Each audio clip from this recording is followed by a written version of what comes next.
Ser un miembro de la Corte Suprema? Es una pregunta básica. Lo digo porque estamos en estos días otra vez con candidaturas, pero para saber cómo corresponde hay que ir a los especialistas.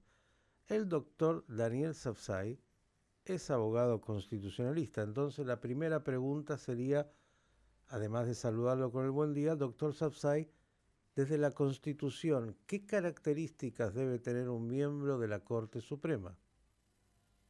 Buenos días, Mike Stoyerman. Gracias por llamar.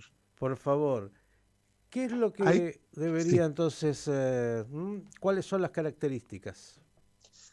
yo diría que más allá de lo que la Constitución dice, tienen que ver con el mismo funcionamiento de la Corte Suprema y con el rol que cumple quien va a ser un integrante de la cabeza del Poder Judicial. La Corte Suprema de Justicia de la Nación es una combinación de idoneidad técnica y de idoneidad ética y moral. Ujú. Es decir, no alcanza solamente con saber mucho derecho y con saber redactar una sentencia, sino que además hay que abrazar y cumplir con valores que tienen que ver básicamente con la República, con el respeto a la separación de los poderes, con la independencia de los poderes políticos y de los sectores económicos, sindicales, etc. Eso para mí redondea lo que sería el bagaje para un miembro de la Corte Suprema. Bien, pregunta número 2. ¿Es imprescindible ser juez para llegar a ser un miembro de la Corte Suprema? No, no lo es. Puede ser un abogado con una trayectoria importante, por supuesto, y de hecho, hoy en la Corte Suprema los hay que no fueron jueces previamente. El caso de Rosati, el caso de Lorenzetti y el caso de Rosenkrantz, que no fueron jueces, fueron, sí, grandes juristas que se desempeñaron, por ejemplo, el caso de Rosenkrantz, un profesor destacadísimo de NYU, de la Universidad de New York, por Ujú. ejemplo, pero no necesariamente tienen que ser jueces. Es interesante verlo en uno de los tribunales supremos que más se ponen como ejemplo, que es el caso de Gran Bretaña, Ujú. que prácticamente todos los miembros del Tribunal Superior son abogados con trayectorias muy importantes, que cuando llegan ya a cierto punto de su ejercicio profesional, lo que es el sumum es terminar en el Tribunal Supremo. Ujú. Y voy a hacer una pregunta impertinente. ¿Por qué, por ejemplo, Sapsay no es un candidato? A mí me comprenden las generales de la ley, no puedo hablar de mí. No, yo ¿Qué pregunta? pregunto en términos de cómo es ese recorrido para llegar a ser un candidato.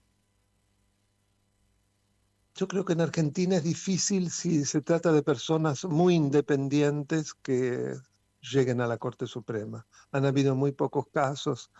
Me viene enseguida a la cabeza Carmen Argibay, que para mí fue un ejemplo, un modelo de lo que debe ser un miembro de la Corte Suprema. Pero fuera de eso, en general, o no son nada independientes, caso de la Corte Suprema de Menem, ¿no? La famosa de la mayoría automática, Ujú.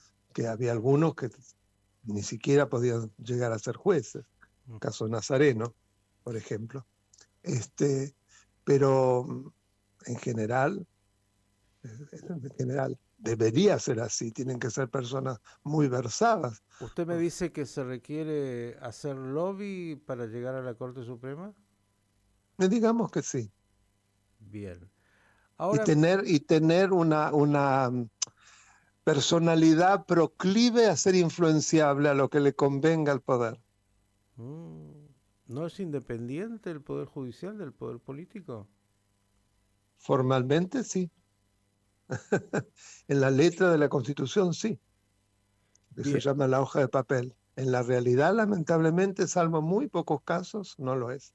Me viene también el caso del doctor Baquet, que fue un extraordinario miembro de la Corte. bien, los que proponen a los candidatos es el Ejecutivo. Es el Ejecutivo, con acuerdo del Senado. Bien. ¿Me cuenta quién es el doctor Lijo? El doctor Lijo, y repito lo que me cansé de decir, es el juez más corrupto de Comodoro Pi, que ya de por sí es una suerte de vivero de corruptos. Es de alguna manera un equivalente a lo que en su momento fue Yarvide. que ustedes recordarán, ¿no? Eh, lo que pasa es que no es tan escandaloso en sus modos y en su conducta como Ollarvide, pero es el que ha dormido causas vergonzosas. Tiene un hermano que es un gran operador judicial, Alfredo Freddy Lijo se lo conoce, y es muy cercano a Lorenzetti, que se lo conoce como el conde de Montecristo, lo llaman en la justicia a Lorenzetti.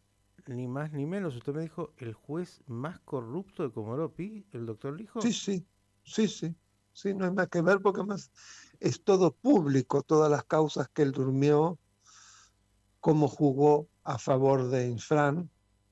Por eso sale ayer en esa audiencia que hubo el senador Paul Troni, que es opositor a Infran, canta a las 40, fue muy valioso el testimonio de Paul Troni, comentando lo que había hecho el hijo. ¿Y este es el candidato que puede ser el nuevo miembro? Lamentablemente sí, yo espero que no.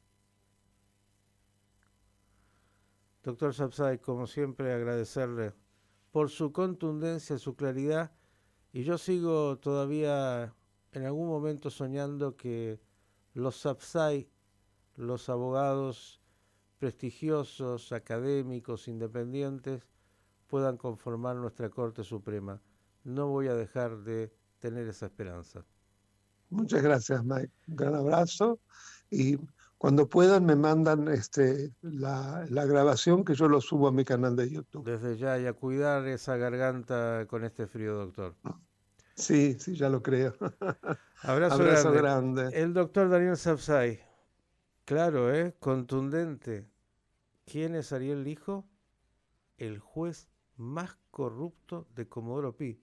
El candidato a ser el nuevo miembro de la Corte Suprema. ¡Ay, Argentina, ay!